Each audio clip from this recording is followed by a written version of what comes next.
एखादी मजबूत जुनी टिकाऊ वस्तू दिसली, की आपण म्हणतो जुनं ते सोनं. जुनं ते सोनं खरं आहे. पण मग हे नवीन ते काय आहे? नवीन ते पण सोनंच आहे. पण भेसळ केलेलं आणि भेसळ पण अशी, की कुणाच्या लक्षात पण येणार नाही. कारण ती भेसळ नाही, कंपन्याची नफा वाढवण्याची स्ट्रॅटेजी आहे. तिला इंग्रजीमध्ये स्किमफ्लेशन असं म्हणतात. उदाहरणच द्यायचं झालं तर सुरुवातीला ओरिजिनल दूध वापरणारी एखादी कंपनी कधी सोया मिल्कवर शिफ्ट झाली असं सांगता येत नाही.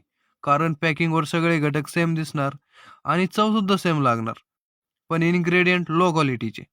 तसं सेम उदाहरण बघायचं म्हणलं तर पूर्वीच्या फॅनची मोटर कॉपरच्या वायरिंगची असायची. आता ॲल्युमिनियमची वायरिंग येते. पूर्वी बऱ्याच वस्तूंना मेटल बॉडी असायची. आता प्लास्टिक बॉडी येते आणि अशा बऱ्याच गोष्टी.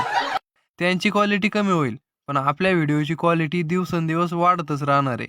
त्यामुळे अशाच बिझनेसच्या आतल्या गोष्टी माहीत करून घ्यायच्या असतील, तर मराठी SEOला फॉलो करून ठेवा. धन्यवाद.